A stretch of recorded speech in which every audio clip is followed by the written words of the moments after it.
Hi, Chris Duff over at Serious Land Capital, vacant land funding partner.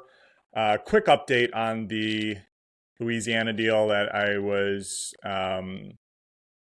podcasting about yesterday. We had the contractor that was kind of backing out of his hard quote. So we were able to arrive at an agreement that,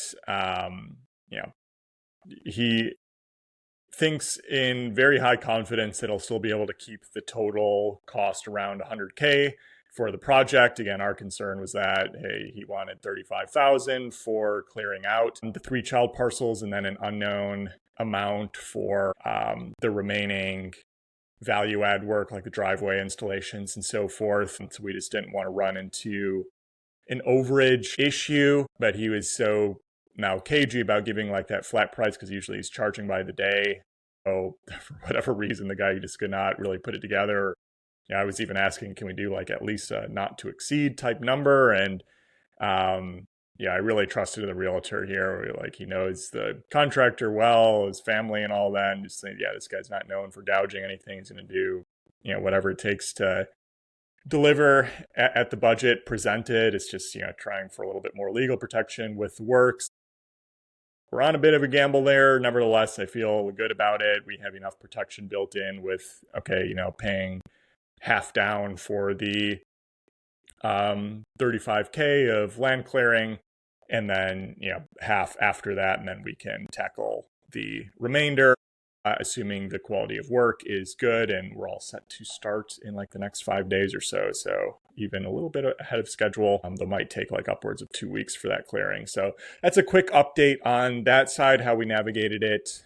I basically sorted it right out after I did the podcast yesterday. So that's the updated info. Beyond that, I just wanted to share just some more enthusiasm and like actual groundwork with these newer AI tools. I know I was commenting last week, I've been in Kellen's boot camp here and primarily using the WhisperFlow tool that just, auto transcribes anything that you just speak into, either your phone or desktop, but mainly set up for desktop at the moment. It's more convenient to use it that way. But I've just oriented myself to like pretty much just forcing function of changing habit of instead of typing, just like using WhisperFlow instead. And it's just so much remarkably faster for everything now. Like I was running through probably 5 or so properties that needed updates on or responses from people requesting funding. And so my assistant had already done some of the groundwork.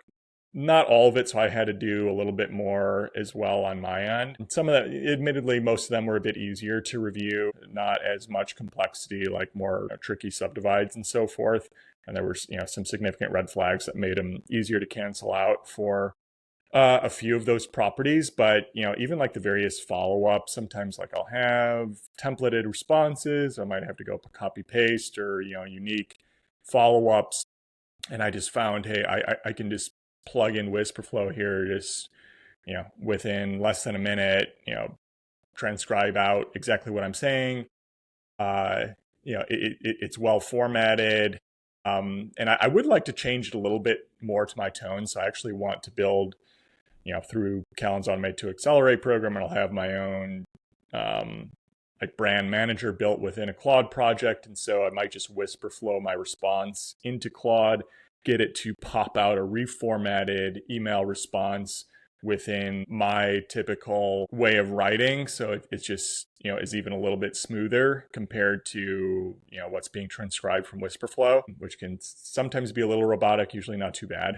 And, fix up the formatting within Claude sometimes too. So then, that adds just one extra step, but then it's, a little bit more personal. Plus it can, remember, okay, you should pull in these snippets that are relevant for this particular conversation and then just paste that in, boom. And I was knocking out some of these reviews in like, 6 to 8 minutes roughly, full funding reviews. And again, admittedly, they weren't like the most complex properties, but, there was a decent amount there. And then all of a sudden I'm like, man, I'm not feeling too burnt out just from talking. I'm not having to type out these various emails. So repetitive work, like doing this day in, day out, just so much faster. And I'm like, we could build up capacity. If it's 6 to 8 minutes, all of a sudden, like in a full work day, like we could knock out, 100 property reviews in a day here.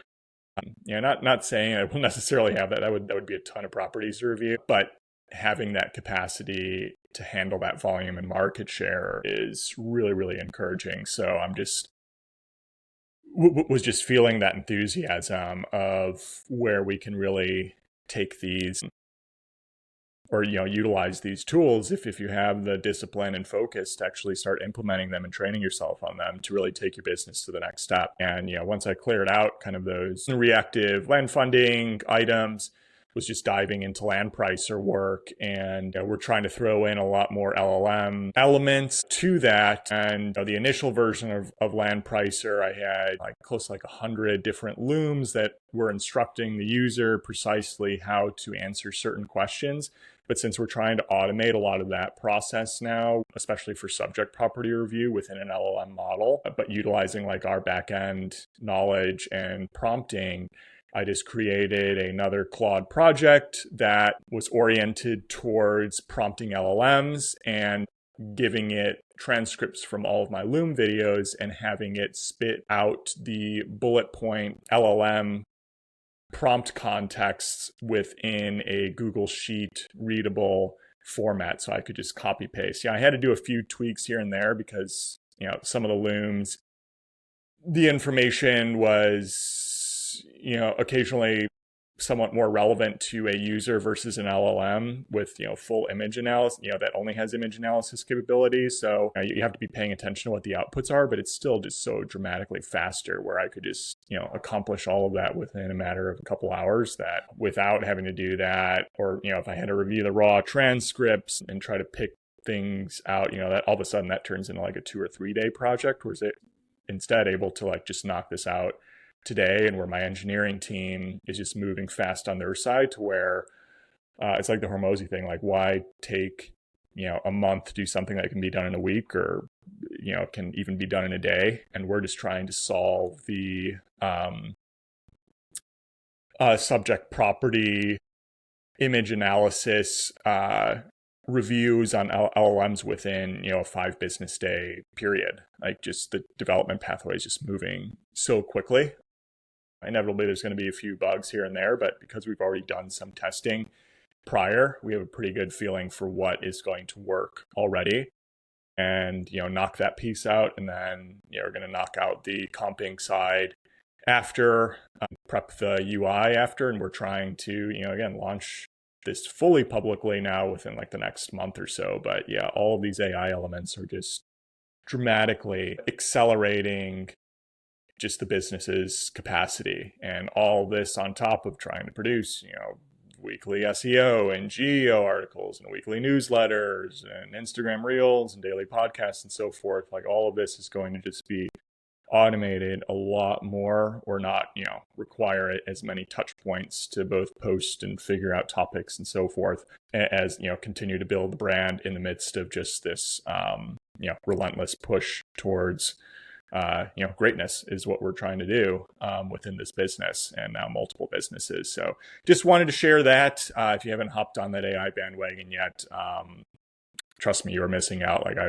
I've been feeling fairly burnt out. Like I haven't had a day off in months, many months, by choice, admittedly, like I always could, but also just feeling the need to just keep pushing given where we're at in the industry and being growth mode. But now like starting to figure out, oh wow, yeah, these tools can really open up more time that you could admittedly fill with more work, or just like realize, hey, I can just cut down on so much of my necessary input to keep this business moving just by building better systems to slowly remove the required repetitions in order to accelerate even faster with more ability to focus on growth. So very excited about all of that. Perfect kind of burnout. I wouldn't say cure, but it's a salve, at least. It's a salve to take the edge off a bit. Can't couldn't be more excited about where things are going. Plus, again, markets, we'll see, what's going on in the macro could be a little bit